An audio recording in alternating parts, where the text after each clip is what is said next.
morning, Mr. Mayor. Hey, good morning. Good morning. Just want to follow up. Yesterday, President Trump said if he does send in the National Guard to Chicago, he said within 1 week we would have no crime, just like in D.C. First of all, what's your reaction to that timeline? And secondly, is the president right that the National Guard has reduced crime in places like D.C., and would that happen here? Well, again, the city of Chicago is not calling for the occupation of our city, right? It's illegal and it's unconstitutional. What we've seen in Chicago, 32% reduction in homicides, a nearly 40% reduction in shootings and shooting victims. Robberies are down, carjackings are down, violent crime is down. Just like what is happening in cities like Baltimore, in Birmingham, Oakland, Los Angeles. Here's a better question. What should President Trump and the federal government do to ensure that the success that we are having continues? That's what we're asking the federal government, to actually invest in our cities. If we actually do that, we'll continue to see the type of positive trends that we're experiencing. But is he correct that crime has gone down with the National Guard in D.C.? And what do you think about his timeline of no crime in Chicago after a week if the Guard comes here? Look, crime is my top priority. It's what I think about every single day when I wake up and before I go to bed. We're working in a collective way to drive violence down in Chicago. The reason why we are experiencing the positive trends that we are experiencing right now is because we're doing the things that work. If Trump and the federal government is actually serious about driving violence down in the city of Chicago, why would he withhold over $800 million for violence prevention? Why would he take away Medicaid? Why would he take away SNAP? Why is he defunding public education? Why isn't he building more affordable homes? And so we're going to do the things that are working here, just like what we've committed to doing. And so far, we're obviously moving in the right direction. More work to be done, but that work is certainly working. Hey, Mayor. Hey. The president cited black women in red hats to back up his threats. That seemed like a reference to the group that often speaks during city council meetings during public comment. What do you think about how that group has apparently drawn the White House's attention and how it's being used as a pretext to crack down here on Chicago? Here's what I'm paying attention to. I'm paying attention to the things that are actually working, right? I'm paying attention to the 31,119 young people that have summer jobs. We're paying attention to the 4,000 affordable homes that we've built, and we're on pace to build 10,000. I'm paying attention to the work that we're doing to provide mental health support services. I'm paying attention to how we're going to actually make sure that working people can thrive in this city. The reason why we're experiencing the positive trends is because we're actually doing the work that works. That's the most important thing to note here. As we continue to invest in communities that have been historically disinvested in, that's how we drive violence down. The federal government has a responsibility to do its part by funding education, funding Medicaid, funding SNAP, supporting our veterans. That's the work that the federal government should do. That's what we're calling for in Chicago and in cities across America. What do you hear from black Chicagoans, and do you think those people who he apparently cited speak for the community? Well, look, here's what I do know of someone who lives on the west side of Chicago. We want investment. We want investment.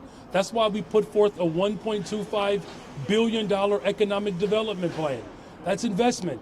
It's why we put millions of dollars into providing dignity for those who are without homes. It's why we have spent millions of dollars into our behavior and mental health care services. The city of Chicago has funded the Chicago Public Schools by a tune of $1 billion. That's what people want. They want good funded neighborhood schools. They want a transportation system that's safe and reliable. They want to be able to afford to live in this city. We're building the safest, most affordable big city in America. That's what the people are calling for, and that's what we're delivering. Good morning, Mayor. Good morning. I'm wondering if you have any concerns that all of this pushback against Trump, knowing how he responds to that, if it might kind of be like poking the bear, if you will, and could make things worse and could actually provoke him to follow through with this talk about sending in the National Guard when yesterday he seemed to waffle. Could this make things worse, all this pushback? Standing in unity is actually what's necessary when you're fighting against tyranny. I mean, could you imagine if descendants as a descendant of slaves, if my ancestors would have had that same rationale. Let's not fight against the Confederacy. Let's just try to get along, and then maybe one day they'll give us our freedom. Nowhere in the history of America or the world where marginalized people have sat silent and idle, and they've been able to actually achieve justice and liberation. The fact that you have a unified front in Chicago where we are rejecting the occupation by the military of our cities, that's actually fighting for our democracy. That's what's required in this moment. Leading in this moment takes a great deal of courage, but we stand on the shoulders of so many people that have come before us. We have seen these type of tyrannical acts before. One thing that we know for sure, when we fight back against tyranny, the people united will always prevail. I have not seen reports of any protests in D.C. over the National Guard there. What if they were to come here, what kind of protests do you think that might spark here in Chicago as we stand here with labor groups that often tend to be involved in that? Well, look, the good thing about Chicago is that the faith and the labor community are united in terms of how we work to secure access to public accommodations, right? We're all united around funding our education system, our transportation system, housing, healthcare, good paying jobs, and environmental justice.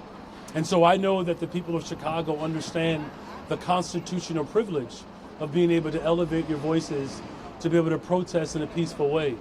That's what I'm calling for. That's what the city of Chicago is known for.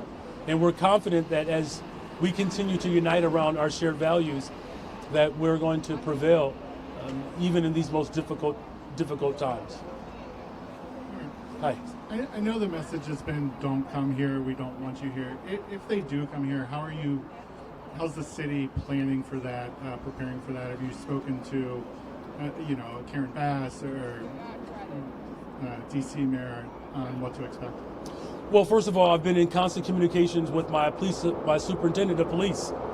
And, of course, I'm not going to reveal all of our tactics, but what I can say is that we have strategically placed a plan to allow for residents, one, to be educated and to know their rights, but to ensure that we're maintaining and keeping the peace.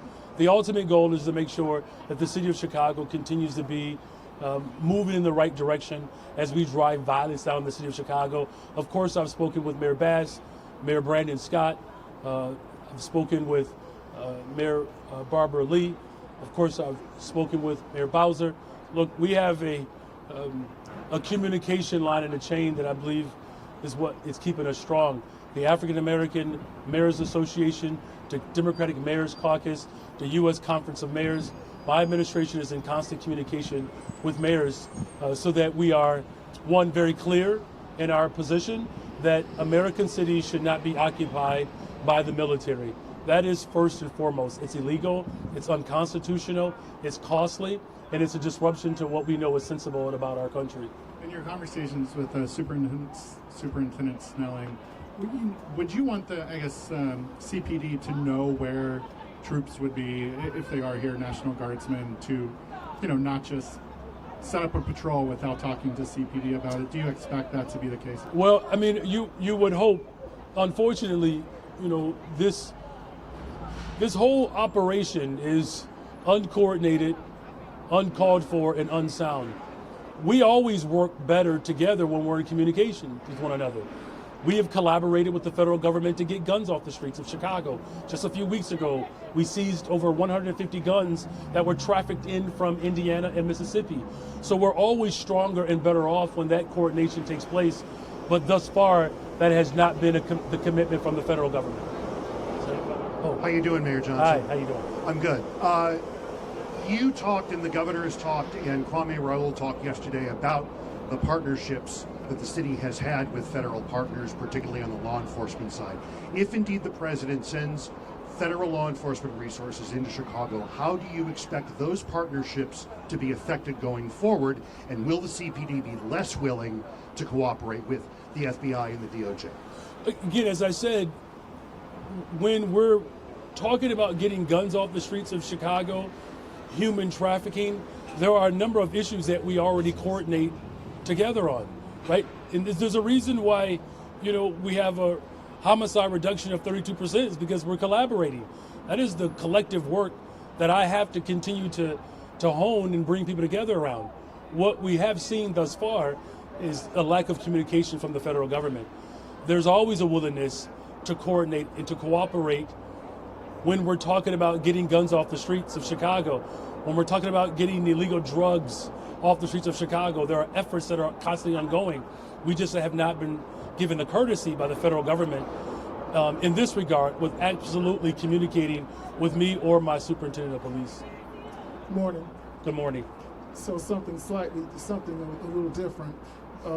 Certain candidates vying to fill Walter Burnett Jr.'s old 27th Ward seat allege that they were only given 7 days to apply for the position, while the younger Burnett was given nearly a month. So what checks and balances are in place for the process to ensure that there is a level playing field where a dynasty appointment is not a done deal? The check and the balance is that the committee that we formed ensures that the expectations that the residents of the 27th Ward are met when we're going through this vetting process. Look, everyone had an equal opportunity to be able to apply for this vacancy, just as they have had in the past with other mayors. This process is no different. And once the committee reviews all of the candidates who actually applied, then I will ultimately make my decision based upon the feedback that I receive. And the political savants in the flood-stricken parts of the city are asking what became of the, I think, $32 million. Right, so the $432 million that I fought to secure, that the vast majority of those dollars are going to be used to repair the infrastructure that was poorly designed so that this doesn't continue to happen. And then we've assigned an additional, I believe, $15 million to go directly to the individuals whose homes were damaged. All right, thank you all very much. Mayor, one final question.